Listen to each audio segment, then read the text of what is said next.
Good evening and welcome to Sky News. We now invite you to join us for a special report. Tonight, we are joined by Sir Major General William Bridges from World War One.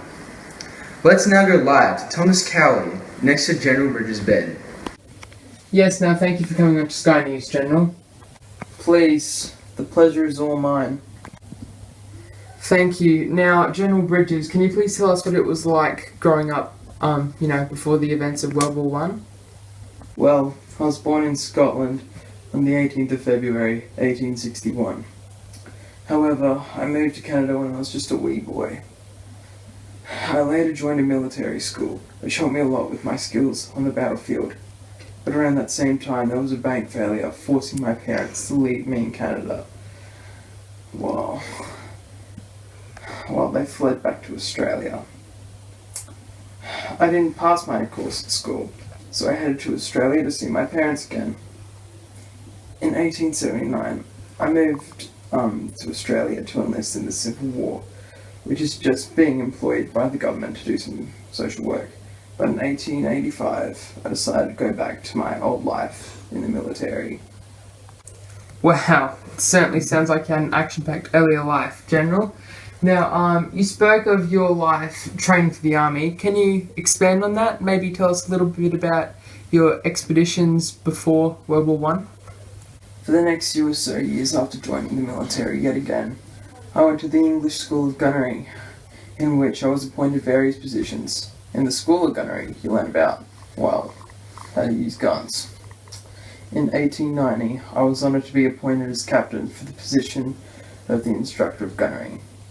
In 1899, in South Africa, I worked with the British Army until I left the country because I had a fever in the year 1900. 9 years later, I became Australia's first ever Chief of the General Staff.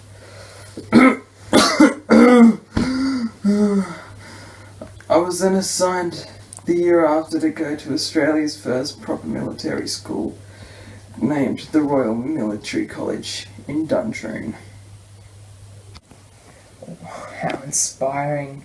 Now, what made you enlist for World War One? I didn't necessarily enlist. I was ordered to fight for my country. When World War One came around, I had to choose Australian soldiers whom I thought were best suited for combat, and I had to go with them.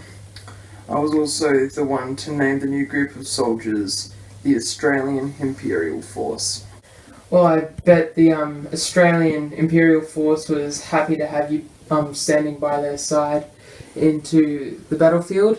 Now, before we talk about the treacherous World War One, what were your initial thoughts about it before going in? Well, I didn't really know what to expect as such. I knew that it certainly wasn't going to be all sunshine, lollipops and rainbows as most thought it was going to be. I knew exactly what was coming. Blood, sweat, tears, and most certainly death.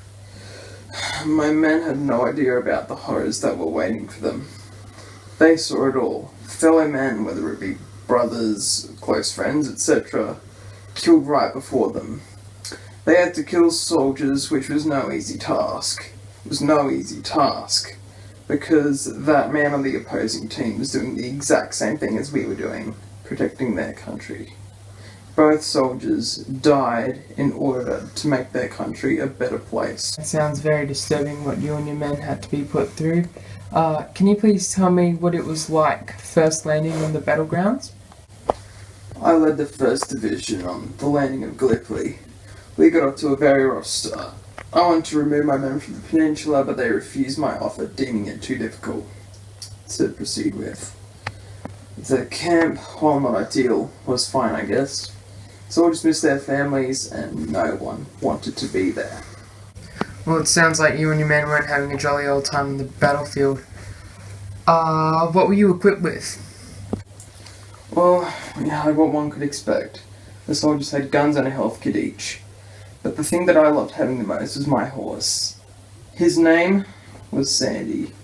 But when I had to, leave, Sandy had to be under the care of Captain Wesley Whitfield. Sandy was truly lucky to be assigned to such a great man. When you weren't fighting, what were you doing in your spare time? After a couple of weeks at camp, I became known among the others because of my daily inspections of the firing line. The troops told me that I was quite reassuring to them. I sat them down and they said that they loved my company. I talked to them about their life back at home. And when the men found out about my leg, they were quite upset. It's nice to be respected and loved from others. That's actually a good segue into my next question, which is, how did you get into the unfortunate state that you are in right now? On May 15th, we were warned about nearby snipers in the area. As I ran through sand barricades from the officer's headquarters, I was shot in my right thigh by a Turkish sniper. As you can see right now, on May 17th, I'm aboard this ship receiving heavy medical attention on the way to a proper hospital in Egypt. But I don't think I have much longer to live. I'm afraid that I'll never see my wife or children again. But I guess it's good to be known as Australia's first ever general. This is heartbreaking to see you in such a terrible state right now. What are some of your more personal stories? It can be about war or just your more casual life back in Australia. Well, don't really have much to share, so my response won't be as long. I guess 1885 was a big year for me. I went back to my old life with the military, as I said before, and I met my future wife named Edith. We had 7 children in total, but unfortunately 3 are unwell due to infancy. We all hope your kids get better soon. Now, I have one final question for you, and that is, if you could travel back in time and change something, what would you change?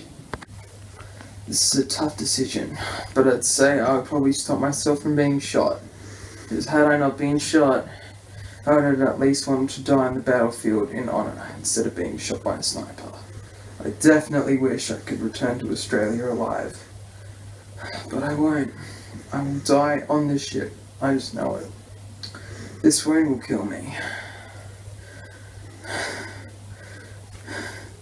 I wanted to lead my men into battle, into World War I, for a long time. Not be killed just a few weeks into camp. I wish I spent more time with both my troops and my family back in Australia. I wish I could have led the Australian Imperial Force to win this hideous war. You're showing very strong words of wisdom.